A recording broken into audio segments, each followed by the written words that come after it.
So, hello students. Today we will start the chapter force. This is a chapter of ICSE class 10. तो अगर ये class 1 घंटे की चल सकती है और अगर आप 1 घंटे मेरे साथ बैठे हुए रहें तो ये पूरी चैप्टर आपको अच्छे से समझ में आ जाएगी। So what is force. मैं कुछ कुछ आपको पॉइंट दूंगा लिखने के लिए, आपको वो सब लिखना है और 1 घंटे के बाद ये पूरी चैप्टर आपको समझ में आएगी। अगर नहीं समझ में आई तो आप अगले दिन से इस चैनल पे नहीं आएंगे और अगर आई तो लाइक सब्सक्राइब जरूर करें। सो चैप्टर 1 फोर्स। फोर्स का मतलब क्या होता है? सिंपल थिंग है, पुश और pull that changes state of rest और motion is known as force. तो पुश और पुल तो हम लोग बचपन से पढ़ते आ रहे हैं, पुश और pull is a force, but यहाँ पर एक चीज़ और ऐड करना है। अ पुश और pull that changes states of rest और motion is known as force. So first thing in our syllabus is movement of force and equilibrium, translational and rotational motion. A rigid body when acted upon by a force can have two kinds of motion. So अगर किसी body पे, इस body पे अगर force लगेगा तो ये दो तरीके का मोशन करेगा। पहला हो गया आपका, ये करेगा ट्रांसलेशन मतलब मोशन, मीन्स यहाँ अगर मैंने ये लगाया तो ये सीधा जा रहा है, ये आपका हो गया ट्रांसलेशन मोशन। रोटेशनल मोशन का क्या हो गया, मतलब हुआ कि ये ऐसे घूम रहा है, ये इस पे अगर हम फोर्स यहाँ से लगा रहे हैं तो ये ऐसे घूम रहा है, इसका मतलब हो गया ये रोटेशनल मोशन में है। और लीनियर का मतलब मोशन को, ये एक स्ट्रेट पाथ में जा रहा है। जैसे when a force acts on a stationary rigid body which is free to move, the body starts moving in a straight path in the direction of the applied force. This is called linear or translation mode. जैसे ये एक body है, अगर हम इस direction में या force डालें तो ये अपने सीधे में फोर्स, ये अपने सीधे में ये चलने लगेगी। ये अपने स्ट्रेट जिस डायरेक्शन में फोर्स अप्लाई हुआ है वो उस डायरेक्शन में चलने लगेगी। इसका एग्जांपल यहाँ दिया हुआ है ट्रांसलेशन मोशन की। एक बॉल है, उसे पुश किया गया है पीछे से, तो इसका जो डायरेक्शन ऑफ मोशन है वो इस साइड में है। यहाँ पर डायरेक्शन ऑफ मोशन इस साइड फोर्स लग रहा है, सो वो इस साइड ही मूव करेगा। इस साइड फोर्स लग रहा है तो वो इस साइड मूव नहीं करेगा, ऐसा वो नहीं होगा, वो इसी साइड मूव करेगा। अगला है rotational motion. So now consider a body pivoted at a point not free to move and a force is applied on the body at a suitable point. It rotates the body about the axis passing through the pivoted point. This is the turning effect of the force and the motion of the body is called rotational motion. For example, if a wheel is pivoted at its center and a force is applied tangentially on its rim as shown in figure 1.2, the wheel rotates about an axis through its center. तो चलो हम translation motion वाले example से समझते हैं। अगर ये ball है और बचपन में तो हमने करता है, कम किया ही है, इस बॉल से अगर मान लो हमने एक रस्सी, एक स्टिक को पार किया और वो, और जब हम ये फोर्स लगाएंगे उस बॉल पे तो बॉल आगे नहीं बढ़ेगी, वो बॉल उसी में घूमने लगेगी। अगर उसमें इनफ प्लेस हुआ घूमने का तब। अब ऐसा नहीं कि आप थोड़ा सा छेद करके वो घूमेगा, वो ऐसा नहीं होता है। यहाँ पर एग्जांपल दिया हुआ है एक रोटेशनल मोशन का। एक व्हील है जो एक पॉइंट पे पाइवोटेड है और इधर से फोर्स लग रहा है तो वो अपने ही एक्सिस पे रोटेट हो रही है, अपने ही एक्सिस पे रोटेट हो रही है। मूवमेंट ऑफ अ फोर्स और torque, it's the important topic, so अच्छे से सुनना है। Consider a body which is pivoted at point O when a force F is applied horizontally on the body with its line of action on the per direction AP as shown in the figure 1.3. The force is unable to produce linear motion of the body in its direction because the body is not free to move. But this force turns the body about a vertical axis of passing through the point O in the direction shown by the arrow in figure 1.3. The force rotates the body anti-clockwise. So ये pivot है, यहाँ पर body pivot है, यहाँ पर moment of force लग रहा है और इस पॉइंट से ये घूम रहा है। तो सबसे पहली बात यहाँ इंपॉर्टेंट चीज़ है कि ये 90 डिग्री पे ही घूमेगा, उससे पहले नहीं घूमेगा, ये पाइवट पॉइंट पे ही घूमेगा। और इस पे जब फोर्स एक्ट करेगा ये आपका एक रोटेशनल मोशन में घूमने लगेगा। Factors affecting the turning of a body. The turning effect of a force on a body depends on the following two factors: the magnitude of the force applied and the perpendicular distance of the line of action of the force from the axis of rotation. इसमें इसका जो turning force है, turning of a body, ये दो चीज़ पे depend कर रहा है। Magnitude of the force applied means कितना फोर्स अप्लाई कर रहे हैं, यहाँ पर कितना फोर्स अप्लाई हो रहा है उसके ऊपर डिपेंड। अगर हम मान के चलो कि सिर्फ 1 न्यूटन का फोर्स अप्लाई होगा तो ये तो नहीं घूमेगा, वहीं अगर 10 न्यूटन का फोर्स अप्लाई होगा तो ये घूम जाएगा। इसका मतलब हो गया magnitude of the force. The perpendicular distance of the line of the action of the force from the axis of rotation means ये जो डिस्टेंस है, परपेंडिकुलर डिस्टेंस मीन्स अगर यहाँ पाइवट है तो अगर हम यहाँ डालेंगे या फिर यहाँ डालेंगे तो आप बताइए कहाँ पर कम फोर्स हम लोग लगेगा। इस पॉइंट पे हम लोग को कम फोर्स लगेगा। ये बहुत ही कॉमन एग्जांपल है आपका डोर, जिससे हिंज से लॉक दूर होती है, जिससे इजी होता है गेट खोलने के लिए और बंद करने के लिए।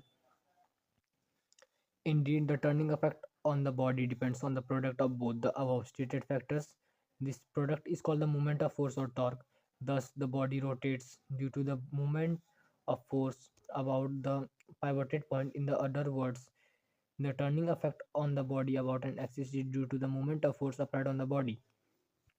So, इसमें क्या बोला गया है कि जो टर्निंग इफेक्ट ऑफ बॉडी का होता है वो मोमेंट ऑफ फोर्स पर डिपेंड करता है।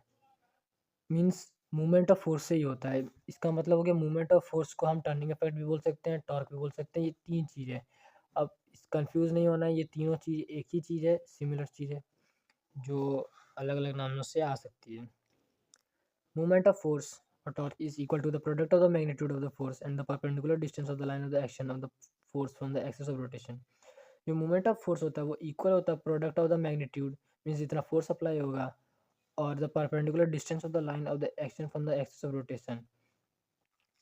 इसका मतलब हो गया ये जो एफ है इस मोमेंट ऑफ फोर्स, तो जो मोमेंट ऑफ फोर्स आपका होगा वो यहाँ पर दिया हुआ है आपका एग्जांपल। जो मोमेंट ऑफ फोर्स है about the axis passing through point of force into perpendicular distance, यहाँ पर हमने एफ फोर्स लगाया है। तो एफ फोर्स लगाया, कुछ एग्जांपल ले सकते हैं, 10 न्यूटन का फोर्स लगाया और परपेंडिकुलर डिस्टेंस मीन्स इसका जो डिस्टेंस है यहाँ से फ्रॉम ओ टू पी, ये जो परपेंडिकुलर इसका डिस्टेंस है इसको अगर हम मल्टीप्लाई करेंगे तो आंसर आपका आ जाएगा moment of force. So F into O P equal to moment of force. ये बात आपको लिखना है, इसको लिख ले, ये आपका पहला फॉर्मूला हो गया। और सारे फार्मूला को अलग अलग कॉपी में लिखना है जो आपको आगे जाके काम आएगी। हम 2 वीक के अंदर ये सारे चैप्टर्स ख़त्म कर देंगे, सारे सब्जेक्ट की कोशिश करेंगे कि ख़त्म करने का। Units of movement of force, units of movement of force equal to unit of force into unit of distance. Unit of force क्या होता है? न्यूटन। यूनिट ऑफ डिस्टेंस क्या होता है? मीटर। दोनों को मल्टीप्लाई करेंगे तो आंसर क्या आएगा? Newton metre. So the SI unit of force is newton and that of the distance metre. So the SI unit of movement of force is newton metre. The abbreviate is N M because N का मतलब है newton, M का मतलब है metre. The CGS unit of the movement of force is dyne centimetre. जो CGS unit होगा movement of force का, ये सब आपको लिख लेना कॉपी में कि व्हाट मूवमेंट ऑफ फोर्स का ऐसा यूनिट क्या है, मूवमेंट ऑफ फोर्स का सीजीएस यूनिट क्या है, ये सब लिख लेना है। But if a force is measured in gravitational unit then the unit of movement of force in SI unit is kgf metre and in CGS unit the unit is gf centimetre. यहाँ देखिए यहाँ क्या दिया हुआ है but, इसका मतलब कि अगर फोर्स ग्रेविटेशनल यूनिट में फाइंड हो रहा है, ग्रेविटेशनल यूनिट, ये सब इंपॉर्टेंट पॉइंट है, ये सब को ध्यान में रखना है कि अगर फोर्स ग्रेविटेशनल यूनिट में फाइंड हो रहा है तब उसका ऐसा यूनिट चेंज हो जाएगा न्यूटन मीटर से केजीएफ मीटर में। यहाँ पर न्यूटन केजीएफ बन गया है। और जो सीजीएस यूनिट है वो जीएफ सेंटीमीटर। इसका मतलब ये है कि ये जीएफ न्यूटन, डाइन जो है वो जीएफ है और न्यूटन केजीएफ। इसका इसका वैल्यू सेम है और इसका वैल्यू सेम होगा। सो इसका अब इसमें रिलेशन आपको फाइंड करना सिखा रहा हूँ। 1 न्यूटन मीटर, अच्छा मैं यहाँ गलत था, यहाँ पर दोनों में रिलेशन अलग रिलेशन फाइंड हो रही है, जो मैंने बोला वो गलत थी, sorry. So 1 newton metre equal to 10 to the power 5 dyne into 10 to the power 2 centimetre. तो 1 न्यूटन का मीटर मीन्स 1 न्यूटन होता है 10⁵ डायन और 1 मीटर होता है 10⁵2 सेंटीमीटर। ये इसको याद रखना है कि 1 न्यूटन 10⁵ डायन होता है। सो आ जाएगा आपका वैल्यू 10⁻7 डायन सेंटीमीटर। और 1 kgf into metre is to 9.8 newton metre, 1 gf into centimetre is to 980 dyne centimetre. ये आती है क्वेश्चन। सो इस तरह के रिलेशन वाले क्वेश्चन को भी दिमाग में रखना है, ये सब क्वेश्चन आती है आपके बोर्ड्स में। Clockwise and anti-clockwise movement. Conventionally, if the effect on the body is to turn it anti-clockwise, the moment of force is called anti-clockwise movement and is taken positive. So, अगर anti-clockwise movement है तो वो positive होगी और clockwise movement है तो वो negative होगी। ऐसा क्यों, वो आपको आगे पढ़ने को मिलेगा। अभी के लिए बेसिकली आपको बस इतना याद रखना है कि जो एंटी क्लॉकवाइज है वो पॉजिटिव होगी और जो क्लॉकवाइज है वो नेगेटिव होगी। क्योंकि आप ये देखिए कि आप यहाँ से बढ़ रहे हैं, क्लॉकवाइज ले तो 1 3 6 9 12 क्लॉकवाइज बढ़ रहे हैं, तो ये 1 2 3 4 5 6 7 8 9 10 11 12 ये इधर साइड से हो रहा है, तो इसका मतलब हो गया ये नेगेटिव है। और अगर वही ये उल्टा जा रहा है मीन्स 12 से स्टार्ट हो रहा है, 12 11 10 9 8, इसका मतलब ये पॉजिटिव है।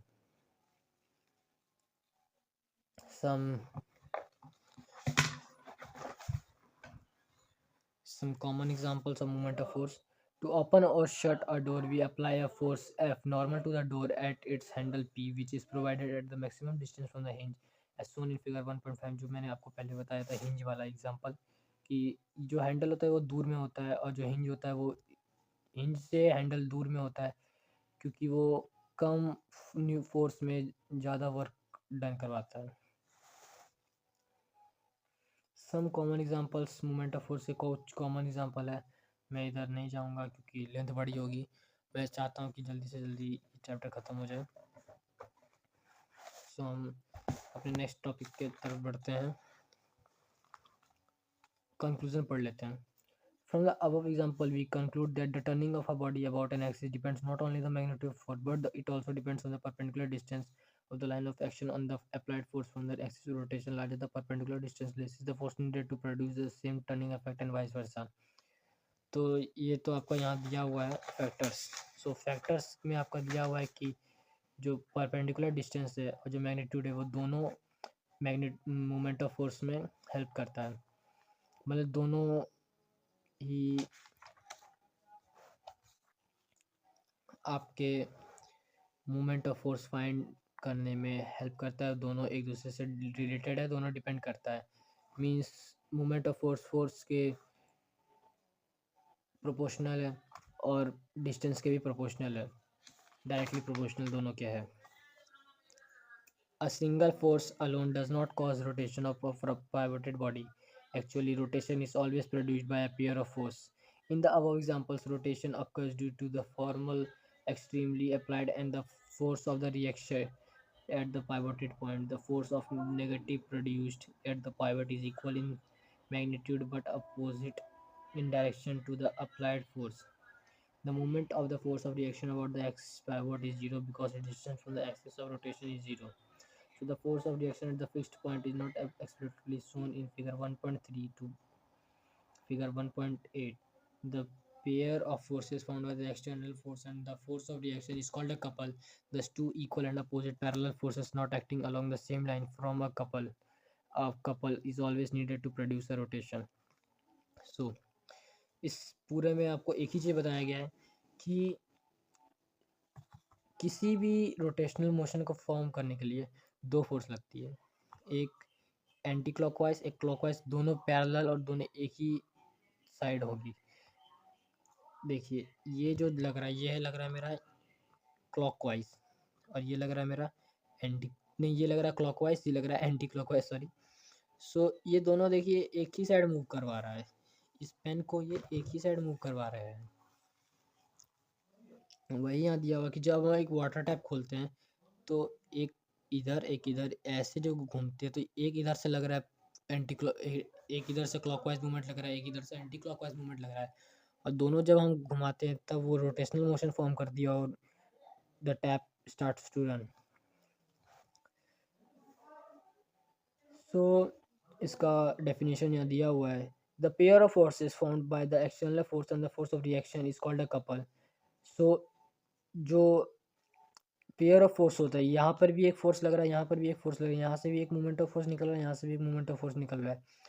जब दो फोर्सेस एक साइड पे एक पैरेलली जब सेम लाइन पे एक्ट करते हैं तो वो एक कपल फॉर्म करते हैं। यहाँ एक मैंडेटरी चीज लिखा हुआ है कि a couple is always needed to produce a rotation. For example when we open a door the rotation of the force is supplied by a couple is consisting of two forces, the force which we exert at the handle of the door and an equal and opposite reaction force of reaction at the hinge। जैसे यहाँ दो हुआ, आप एक door के example आप बोलेंगे कि मैंने तो बस इसे ये खींचा, मैंने जो लॉक होता है मैंने उससे खींचा, तो वहाँ पर कपल कैसे फॉर्म हो रहा है? तो एक कपल तो फॉर्म हो रहा है हैंडल पे, और एक कपल और एक फोर्स एक्ट हो रहा है हिंज पे। हिंज भी एक फोर्स लगा रहा है, हिंज भी जो फोर्स लगा रहा है और जो आपका जो फोर्स है, दोनों जब एक साथ वर्क करता है तब वो तब वो डोर खुलता है, और इससे पता चलता है कि इसमें भी कपल यूज हुआ है। Sometimes when we require a large turning effort, then the two forces equal in magnitude and opposite in direction are applied on the body explicitly, such that the force turns the body in the same direction. To open the nut of a car wheel, we apply equal forces, each F1 at the two ends of a wrench arm in opposite direction as shown। तो wrench का काम क्या होता है? Simple सा wrench का काम क्या होता है कि परपेंडिकुलर डिस्टेंस बढ़ा देने के, जिससे हम जितना एफर्ट लगाएं वो दुगना हो जाए या फिर ज़्यादा लगे। मीन्स अगर 0 सेंटीमीटर है, मीन्स हम जब नट खोल रहे हैं, एक नट को खोल रहे हैं तो वहाँ 0 सेंटीमीटर में लग रहा है, 1 सेंटीमीटर या 2 सेंटीमीटर या 0 सेंटीमीटर लग रहा है तो वहाँ कम फोर्स लगे। वही अगर हम एक इतनी बड़ी 10 सेंटीमीटर की या 15 सेंटीमीटर की रेंज लें, उससे जब हम लगाएंगे तो वहाँ पर फोर्स, मेरी जो फोर्स है 10 न्यूटन इंटू 15, 150 न्यूटन की फोर्स लग रही है। और वहीं जब मैं ज़ीरो का 1 सेंटीमीटर का ले रहा था तो बस 10 न्यूटन की। सो इससे इसमें एक अंतर आपको साफ दिख रहा है कि how much we will increase the perpendicular distance, the force exerted will also increase। So here are some examples. Let's move to the moment of couple। So moment of couple क्या है? Moment of force, moment of couple एक type पे similar चीज़ ही है। So moment of couple illustrate the effect produced by a couple ABs in a bar which is pivoted at point 0 O। इस point पे pivot है AB rod. अब हम एक force लगा रहे हैं B यहाँ और यहाँ। जब हम ऐसे फोर्स लगा रहे हैं तो एक फोर्स तो यहाँ एक्ट हो रही, तो इसकी जो मोमेंट ऑफ फोर्स है means F into D, F into O B और F into O A. F into O A को जब हम प्लस करेंगे, दोनों को जब हम प्लस करेंगे तो हमारा मोमेंट ऑफ कपल निकलेगा। सो मोमेंट ऑफ कपल आपका आ जाएगा, मोमेंट ऑफ कपल आ जाएगा F into O A plus F into O B equal to F into O A plus O B, इसमें एफ कॉमन ले लेंगे, equal to F into A B equal to F into D. तो A B D है, सो ए O B दोनों को अगर हम plus करेंगे तो ए बी आ जाएगा, जो वैल्यू जिसका वैल्यू डी है। सो आ जाएगा आपका एफ इंटू डी। इसे भी लिख ले क्योंकि ये दूसरा आपका फॉर्मूला है। Moment of couple is due to either force into perpendicular distance between the two force। either force मतलब दोनों फोर्स, इस फोर्स दोनों फोर्स का बात हो रहा है, दोनों सिमिलर ही होगी, इसीलिए आपको एक दोनों को कॉमन ले लेना है। और either फोर्स का मतलब हो गया, अगर यहाँ पर दिया हुआ 10 Newton force moment of force नहीं फोर्स, अगर यहाँ 10 न्यूटन फोर्स दिया हो तो यहाँ भी 10 न्यूटन फोर्स ही लगेगा। ये बात आपको ध्यान पे रखना है, 10 न्यूटन आप एक टाइम पे दोनों टाइम में सेम ही फोर्स लगाते हैं। अब equilibrium of a body, we have read that when a single force acts on a body it can produce translation motion if the body is free to move or can produce rotational motion। if the body is pivoted or fixed at a point, but in certain circumstances, it is possible for a body to preserve its states of rest or motion even when several forces are acting on it. For this to happen, the force must satisfy the following two conditions. The resultant of all the forces is zero, so they do not change either the state of rest of linear motion of the body, and the algebraic sum of moment of all the forces about the fixed point is zero, so they do not change the rotational state of motion. A body preserving its state in the presence of two or more forces is said to be in equilibrium. तो ये एक body है, अब मैं यहाँ से force लगा रहा हूँ, इधर से फोर्स लगा, दोनों तरफ से फोर्स लगा रहा हूँ, तो ये एक ही जगह पे है, ना ये इधर बढ़ रही है, ना ये वही मैं एक साइड से लगा रहा हूँ तो ये आगे बढ़ रही है, लेकिन मैंने सेम फोर्स दोनों साइड से लगाया है, ये इक्विलिब्रियम में आ गई, ये रेस्ट में है, इक्विलिब्रियम में रह रही। अब there are equilibrium are of two kind, static equilibrium and dynamic equilibrium. When a body remains in a state of rest under the influence of several bodies called in static equilibrium. अगर कोई body पे बहुत सारे force लग रहे हैं और वो अपने स्टेट ऑफ रेस्ट में है तो वो स्टैटिक इक्विलिब्रियम में है, और वहीं अगर वो मूव कर रहा है या फिर अपने मोशन के स्टेट ऑफ मोशन में ही है तो वो डायनेमिक इक्विलिब्रियम होता है। तो यहाँ एग्जांपल दिया हुआ है in figure 1.15, if a body lying on a tabletop is pulled by a body of force F to its left and by an equal force F to its right along the same line, the body does not move. The reason is that the applied force are equal and opposite and also along the same line, so they balance each other. There is no net horizontal force on the body, hence the body remains at the rest. So इसमें क्या बोला गया है कि ये book पे pen रखा हुआ है, ना ये पेन नीचे जा रहा है ना ये पेन ऊपर आ रहा है, ऐसा क्यों कि जितना फोर्स पेन लगा रहा है उतना ही फोर्स बदले में बुक भी लगा रहा है उसको मेंटेन करने के लिए, इसलिए वो अपने स्टेट ऑफ रेस्ट पे है। सो अब हम चलते हैं स्टैटिक इक्विलिब्रियम के बाद डायनेमिक इक्विलिब्रियम में। Dynamic equilibrium, when a body remains in the same state of motion under the influence of several forces, the body is said to be in dynamic equilibrium. तो ये बस static का उल्टा है, static में same state of rest में रहते हैं, इसमें सेम स्टेट ऑफ मोशन में रह रहा है। एग्जाम्पल है कि a rain drop reaches the earth surface with a constant velocity, the weight of the following drop is balanced by the sum of the buoyant force and the force due to the friction of air, thus the net force on the drop is zero, so it falls down with a constant velocity. जो एक rain drop होती है वो एक constant speed से ही ज़मीन पे आती है, ऐसा नहीं है कि उसकी कभी वो 15 मीटर पर सेकंड से 20 मीटर पर सेकंड, फिर 10 मीटर पर सेकंड, फिर 15 मीटर पर सेकंड, ऐसे नहीं होती, वो एक कांस्टेंट, अगर 15 मीटर पर सेकंड से आ रही है तो 15 मीटर पर सेकंड से ही आएगी, 10 मीटर पर सेकंड से आ रही है तो 10 मीटर पर सेकंड से ही आएगी, वो चेंज नहीं करेगी। A ceiling fan moving at a constant angular velocity, जो हमारे पंखे होते छत पे, छत पे बोलता हूँ, मीन्स सीलिंग पे जो फ़ैन होती है उन्हें एक बार स्टार्ट करने के बाद वो एक ही वेलोसिटी से घूमती रहती है, उसमें बहुत से फोर्स लग रहे हैं, एयर से फोर्स लग रहा है, ग्रेविटी की फोर्स लग रही है, अंदर में जो फ्रिक्शन होती है वैसे वो सब भी लगती है, लेकिन फिर भी वो एक ही वेलोसिटी से घूमती रहती है। Similarly the motion of a planet around the sun और motion of a satellite around a planet or the motion of an electron around the nucleus of an atom are example of dynamic equilibrium. In each case, the force of attraction on the moving body provides the necessary centripetal force for circular motion. Motion of a planet, एक planet, आपको ये example तो पता है कि planet सन के around revolve करती है। सो इसमें क्या होता है कि जो प्लैनेट है वो रुकती तो नहीं है, ऐसा नहीं होता कि वो स्लो हो जाती है, अगर स्लो होती तो पता ही है कि हमारे डे ईयर मंथ चेंजेस में थोड़ी डिफ़िकल्टी आती, तो वो एक ही स्पीड कांस्टेंट वेलोसिटी से ही मूव करती है। सो इसके बाद आते हैं हम कंडीशन फॉर इक्विलिब्रियम में। From the above two examples we find that the following two condition must be satisfied for a body to be in equilibrium. The resultant of all the forces acting on the body should be zero. The algebraic sum of the movement of all the bodies acting on the bodies about the point of rotation should be zero. जो आपका यहाँ पे दिया हुआ था, यहाँ पे जो दिया हुआ है वही यहाँ पे दिया हुआ है। सो इसका मतलब कि ये आपका इम्पोर्टेंट है, से याद कर ले। अब next topic, principle of movement. When several forces act on a pivoted body, they tend to rotate it about an axis passing through the pivot.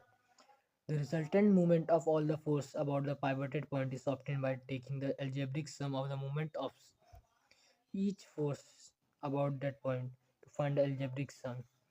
The anti-clockwise moment is taken positive while the clockwise moment is taken negative. According to the principle of movement, if the algebraic sum of moment of all the forces acting on the body about the axis of rotation is zero, the body is in equilibrium. Thus, according to the principal movement in equilibrium, sum of the anti-clockwise movement is sum of the clockwise movement. So, principle of movement क्या है कि अगर कोई body अपने axis of rotation में ही है, इसका मतलब ये है कि इधर से जो फोर्स लग रहा है, सम ऑफ जो एंटी क्लॉकवाइज मूवमेंट है वही उसके सम ऑफ क्लॉकवाइज मूवमेंट के बराबर है। दोनों साइड का जो सम है वो इक्वल हो रहा है, उसकी वजह से वो इक्विलिब्रियम में आ जा रही है। इक्विलिब्रियम का मतलब हुआ इक्वल, दोनों साइड जब इक्वल फोर्स या फिर एक फोर्स इक्वल फोर्स लगेगी या फिर द बॉडी एक सिमिलर मोशन या सिमिलर स्टेट ऑफ रेस्ट में रहेगी, उससे हम इक्विलिब्रियम कहते हैं। तो यहाँ verification of principle of movement दिया हुआ है। इसमें ये बताया गया है कि अ मीटर रूल हॉरिजॉन्टल, इसमें वेरिफिकेशन दिया गया। So let's study. Suspend a meter rule horizontally from a fixed support by means of a strong threads at O as shown in figure 1.16. Now suspend two spring balances A and B on the meter rule. On either side of the thread, suspend some slotted weights W1 and WT on the spring balance A and B respectively. The meter rule may tilt to one side. Now adjust either the slotted weights on the spring balances or the position of the spring balances on either side of the thread from O in such a way that the meter rule becomes horizontal again. यहाँ दिया हुआ verification of principle of movement. ये जो है इससे हम principle of movement verify करेंगे। L2 ये जो है ये L2 है, ये L1 है। इसमें ये समझ में हम लोग को पिक्चर देखने से आ रही है कि L1 बड़ा है, L2 छोटा है। और ये आपको समझ में आ रहा होगा कि इक्विलिब्रियम में ऐसा इसलिए है क्योंकि ये जो देख सकते हैं 1 2 3 1 2 है, तो वेट 2 ज़्यादा होगी, वेट 1 कम होगी। इसका मतलब ये कि ये जो क्लॉकवाइज जो लग रही है, हाँ ये क्लॉकवाइज लग रही है, इसका जो फोर्स होगा F into O A, F into O ए जो होगी, और इससे हम F1 मांगे तो F1 इंटू ओ ए जो होगी और F2 इंटू ओ बी जो होगी वो दोनों इक्वल होगी। अगर ऐसा नहीं हुआ तो ये इक्विलिब्रियम में नहीं है। इसमें यही बताया गया कि ये जो वेट है, ये वेट ज़्यादा है इधर, यहाँ कम है। लेकिन एक चीज़ और मैं यहाँ दिख रहा है कि यहाँ लेंथ कम है, यहाँ लेंथ ज़्यादा है, वो दिख रहा है। सो वही इसमें बताया है कि let the weight suspend from the spring balance A on the right side of the thread be W1 at a distance O is equal to L1 while the weight suspended from the spring balance B on the left side of the thread at B WT at a distance OB is equal to L2. The weight W1 tends to turn the meter rule clockwise while weight W2 tends to turn the meter rule anti-clockwise. Clockwise movement of weight W1 about the point is O is equal to 1 W1 into L1. Anti-clockwise movement of weight W2 about the point O is equal to WT into L2. In example, when the meter rule is horizontal, it is found that W1 in 1 L1 is equal to W2 L1. Clockwise movement is equal to anti-clockwise movement. This verifies the principle of movement. मैंने आपको जो यहाँ बताया कि F into O ए जो होगा वही F into O B ही होगा, दोनों सेम होगा और दोनों इक्वल होगा।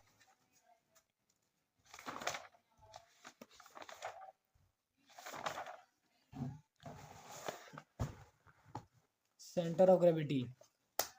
We have read in class 9 that the gravitational force between two masses is always attractive. Earth attracts every particles towards its center by the force of gravity acting on the particles which is called the weight of the particle. So gravitational force between two masses is always attractive. जो gravitational force होता है दो मास के बीच में, means एक ये और ये एक ये, दोनों अट्रैक्टिव होती है। अर्थ सबको अट्रैक्ट करता है, every particle are towards its centre.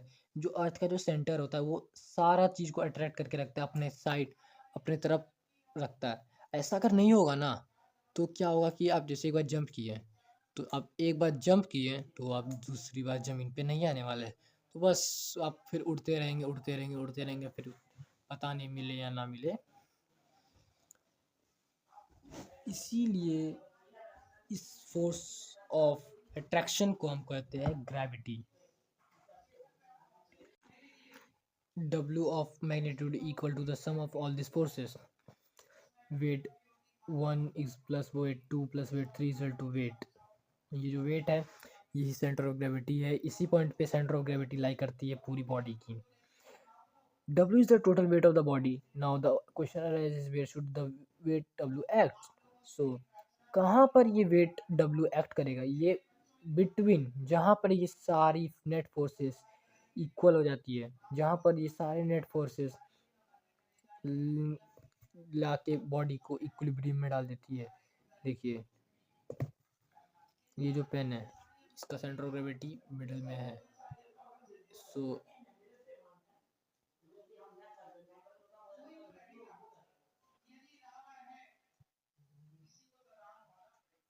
ये सेंटर ऑफ ग्रेविटी पे आ गई, इस पॉइंट पे ये बॉडी सेंटर ऑफ ग्रेविटी पे आ गई है। So for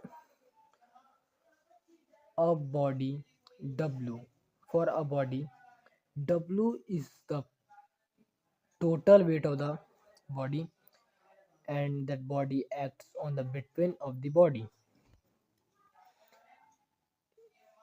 The weight W is considered to act at the point G.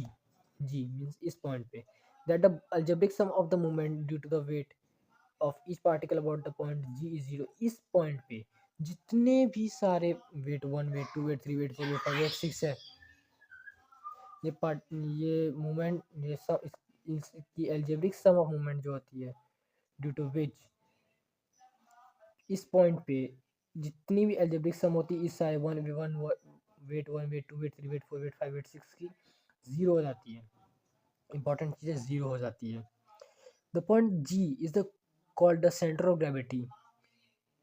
In other word the body can be considered as a point particle of weight W placed at its center of gravity G. Thus, the center of gravity CG of a body is the point about which the algebraic sum of moment of weight of all the particles constituting the body is zero. The entire weight of the body can be considered to act as this point, howsoever the body is placed. ये definition होगी आपकी centre of gravity की। ये मुझे नहीं लगता आएगी definition, इसकी नहीं आ सकती है, उतनी इंपॉर्टेंट नहीं है। So for an understanding so समझ सकते हैं आप। ये जो पॉइंट, ये जो चीज़ है ये आएगी, ये ज़रूर आएगी, MCQ में आए, क्वेश्चन में आए, लेकिन ये ज़रूर आएगी। रॉड का mid point of rod, position of centre of gravity क्या होगी, इसकी मिड पॉइंट होगी। सर्कुलर डिस्क की ज्योमेट्रिक सेंटर, सॉलिड और होलो स्फीयर की geometric centre of the sphere, solid और होलो सिलेंडर की mid point on the axis of cylinder, solid cone की at a height h4 from the base on its axis if h equal to height of cone. Hollow cone, ये solid cone की है, ये बात ध्यान रखना है कि सॉलिड कोन की h4 है, हॉलो कोन की h3 है। ऐसे आप जान लिए सॉलिड कोर भारी है तो उसका ज़्यादा होगा 4, हॉलो कोन हल्की है तो उसकी कम होगी h3 on its axis. Circular ring के centre of the ring, triangular lamina की the position of intersection of median, parallelogram, rectangular lamina, square और रोम्बस, इन सब की the point of intersection of the diagonal.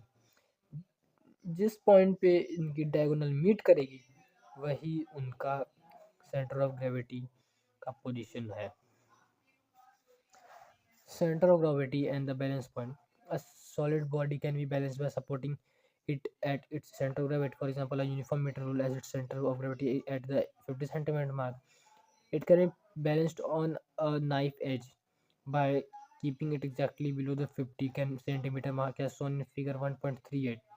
इसमें क्या किया गया है कि जो 50 पॉइंट मार्क्स मीटर रोल में क्या होता है 1 मीटर होता है, तो जो 15 सेंटीमीटर है वहाँ पर जो नाइफ के जो एज है मीन्स समझ सकते इतनी पतली नाइफ की एज, आपको पता है ये कितनी पतली है, उस पॉइंट पे पूरा का पूरा ये स्केल को रखा है और वो बैलेंस हो गया है।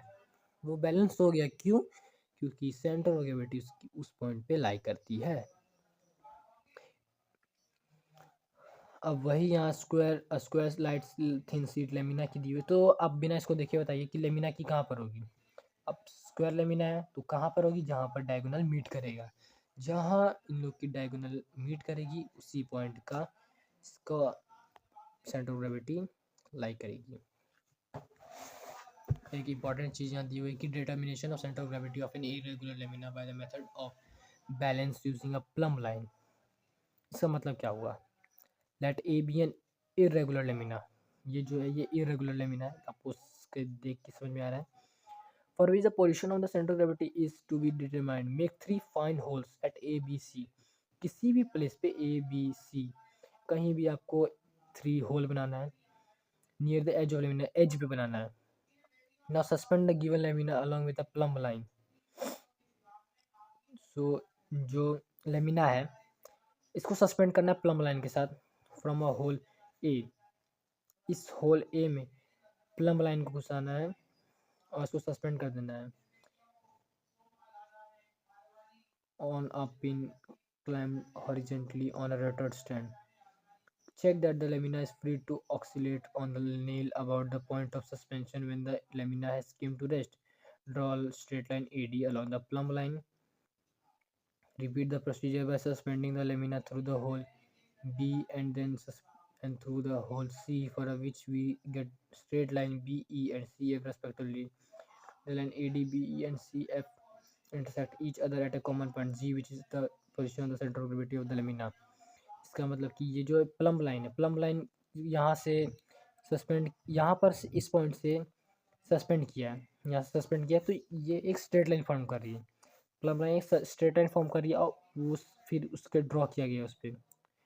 अब फिर वही सेम प्रोसेस बी पे किया है तो बी से ई बना यहाँ तक, सी से एफ बना यहाँ तक।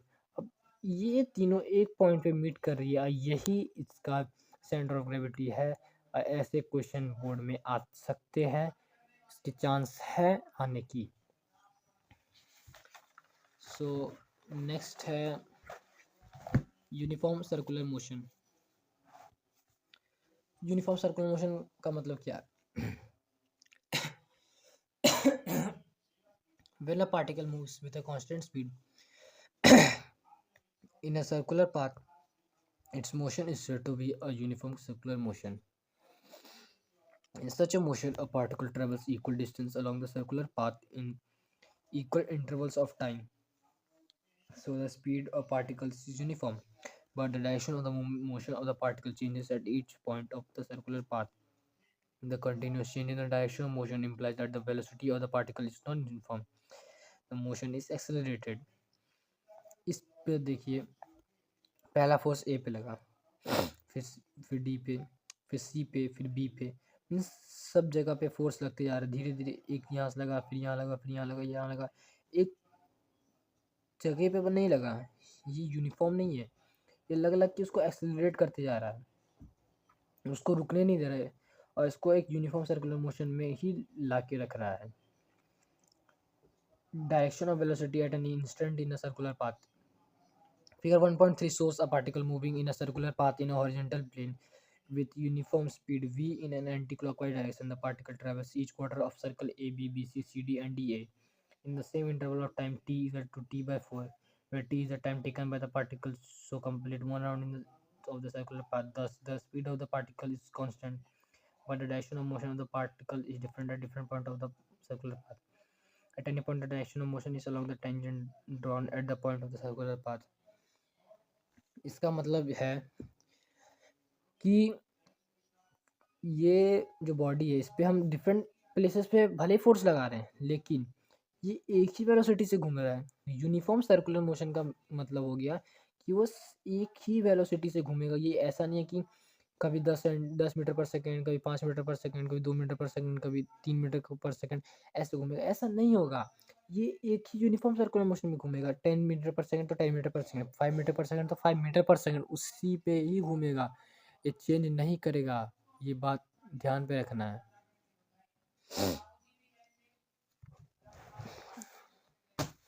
भले उसका डायरेक्शन ऑफ मोशन अलग अलग होगा। At the point A, the direction of motion of the particle is toward north after completing quarter of circle.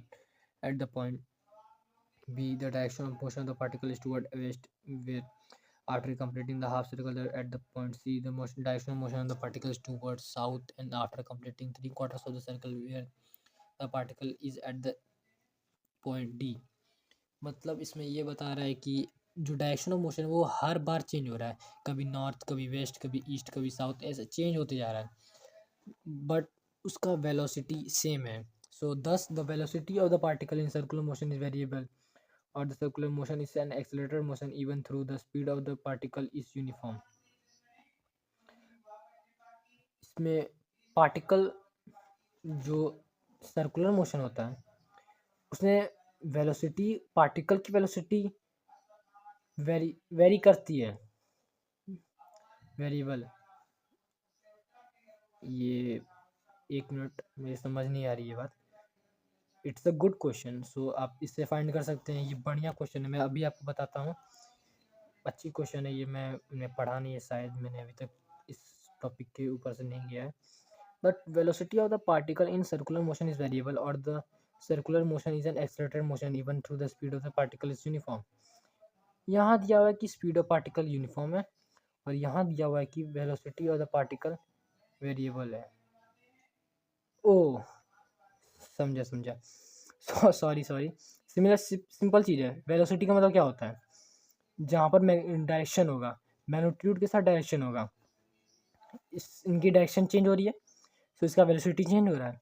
लेकिन स्पीड का मतलब क्या हुआ कि उसकी कांस्टेंट स्पीड सेम है, वेलोसिटी भले डिफरेंट है लेकिन स्पीड सेम है। इससे हमको ये पता चल रहा है कि वेलोसिटी डिपेंड कर रही है आपकी इसमें नहीं, लेकिन स्पीड इसमें डिपेंड कर रही है। ये बढ़िया ट्रिकी था, इससे आप पढ़िए, और इस पॉइंट को मैं मार्क कर देता हूँ, स्टार मार्क करता हूँ। इसको आपको समझना है, मैंने जो बताया वो तो ठीक है, लेकिन इसको आपको समझना अपने से और अच्छे से।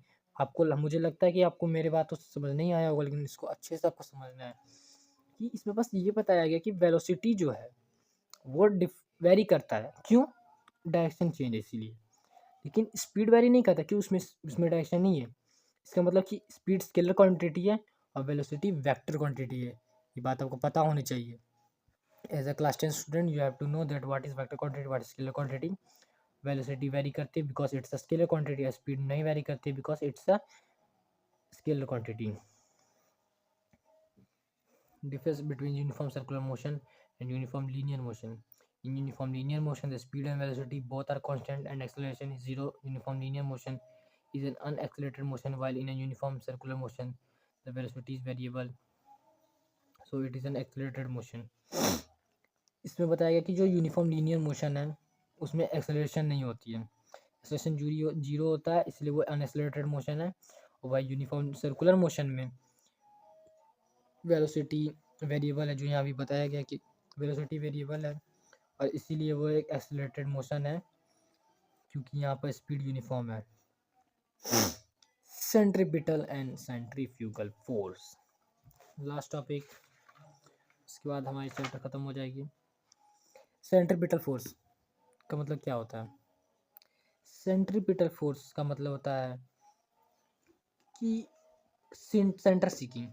सेंट्रीपिटल मतलब हुआ सेंटर सीकिंग, सेंट्रीफ्यूगल का मतलब हो गया आउटवर्ड। ऐसे अब आपको समझिए, centrifugal centripetal, centrifugal centripetal, centrifugal centripetal. We have read that a force is needed to change the direction of motion of a particle. A particle motion moving in a circular path continuously changes its direction at motion at each point of the path. The change in direction of motion cannot be brought through without a force. Thus, the motion in circular path is possible only under the influence of a force, which is termed as the centripetal force. The word centripetal means center seeking. Centripetal में centre की तरफ आता है. जो आपकी सन है, हमारी जो सन है, वो सारे प्लैनेट को कहाँ सेंटर में रखती है. अगर उस सेंट्रीपिटल फोर्स ना हो तो ऐसा छूट जाएगी और वो सारे जितने प्लैनेट्स है वो छूट जाएंगे, सन को रिवॉल्व नहीं कर पाएंगे, क्योंकि कोई फोर्स उनको बांध के रखेगा ही नहीं ना. तब तो वो तो फ्री हो जाएंगी, मोबाइल हो जाएंगी, मूव करने लगेंगे. At each point of the circular path, the force is directed toward the center of the circle. The direction of the force and also the acceleration changes at each point of the circular path, but its magnitude remains the same. Acceleration changes, but magnitude remains the same. Acceleration variable. Hence, for a body moving in a circular path, a force is needed which acts as the centripetal force. The centripetal force is the force acting on a body moving in a circular path in a direction toward the center of the circular path.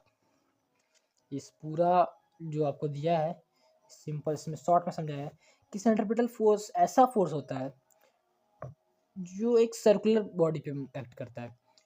जो body circular path में घूम रही है वो centre की तरफ आएगी, centre की तरफ अट्रैक्ट होगी. और ये एक रियल फोर्स है और ये एक इमेजिनरी फोर्स है. या एग्जांपल दिया हुआ है. In an atom, an electron moves around the nucleus in a circular path for which the required centripetal force is obtained from the electrostatic force of attraction on the negatively charged electron by the positively charged nucleus.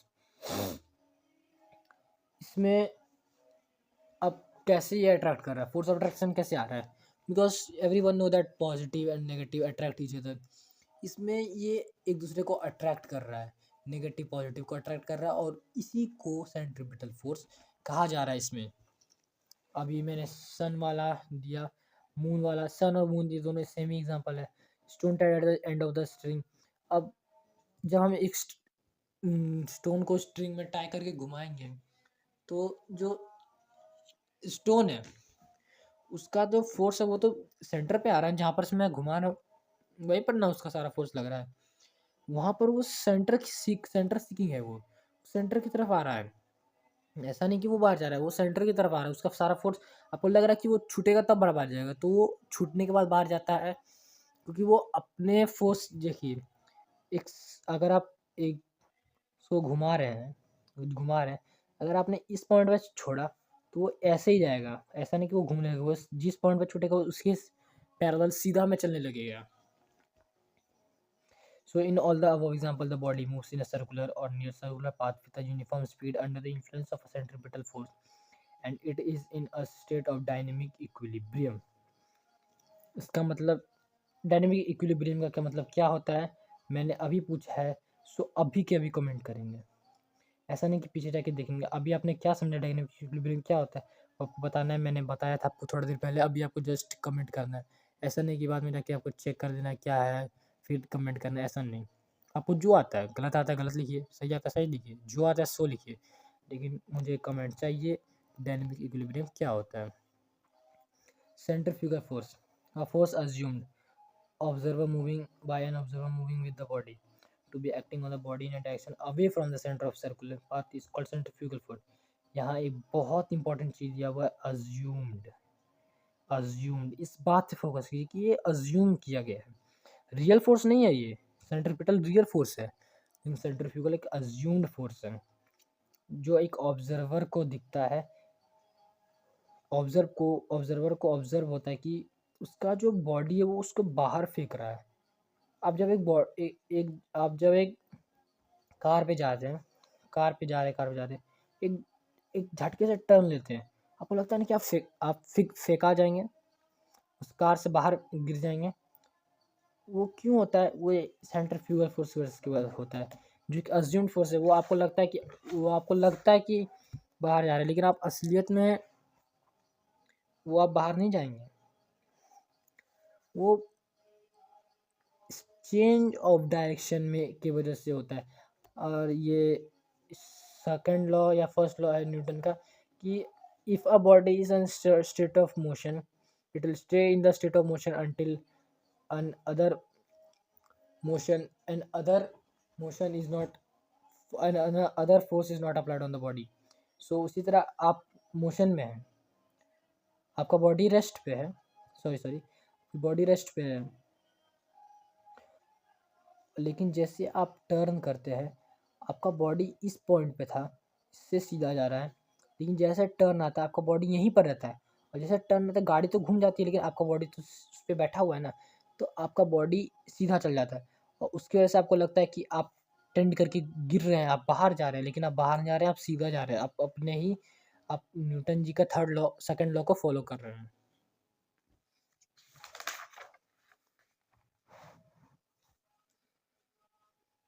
देखिए यही example है, मेरी go round है,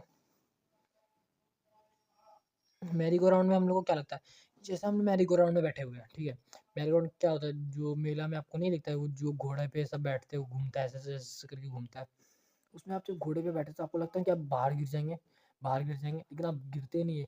ऐसा नहीं है कि आप बाहर, वो असली फोर्स है, वो आपको लग रहा है कि आप बाहर गिर जाएंगे, लेकिन जो ऑब्जर्वर बाहर का ऑब्जर्वर है, जो बाहर से देख रहा है, उसको नहीं समझ में आएगा कि आप गिरिएगा, आपको सिर्फ समझ में आएगा कि हम गिर जाएंगे गिर जाएंगे गिर जाएंगे गिर जाएंगे। ऐसा इसलिए होता है कि जो भी मैंने बताया आपको न्यूटन जी का लॉ, उसके वजह से ये होता है। सो अब तो आगे कुछ है नहीं पढ़ाने लायक, यही है जो मैंने बताया था आपको स्ट्रिंग के बारे में, कि वो सीधा चल जाएगा, वो जैसे टूटेगा वो सीधा ही जाएगा, actual path of the ball as seen as the at M after seeing string is broken, सीधा जा रहा है, यही है। सो कंक्लूजन में आते हैं, the centrifugal force is not a real force, it is a fictional force, the only real force involved here is the force of tension, the string acting toward the center, the force which does not exist but is considered to describe a certain motion is called fictitious force, virtual force। इसका मतलब है कि centrifugal force एक virtual force है।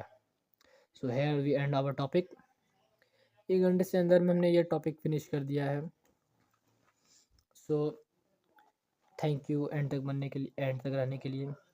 अब इसको तो आपने देख लिया, एक बार आप चैप्टर पढ़िए, और अगर फिर भी आप नहीं समझ पा रहे हैं तो आप अगली बार मेरे वीडियो देखने ना आए, क्योंकि मैंने ऐसा समझाया है कि आपको आना चाहिए, और नहीं आ रही है इसका मतलब है कि मेरी गलती है, और अगर फिर भी नहीं आ रही है तो आप मुझे कमेंट करें, मुझे बताएं कि कहाँ नहीं समझ में आ रही, क्या मेरी गलती हो रही है, क्या दिक्कत है, और अगर आ रही है तो लाइक सब्सक्राइब करें, अगर नहीं आ रही है तो सब्सक्राइब नहीं करें, बिल्कुल नहीं करें, जब तक नहीं आएगी तब तक नहीं करें, और जब आएगी तब ज़रूर करें।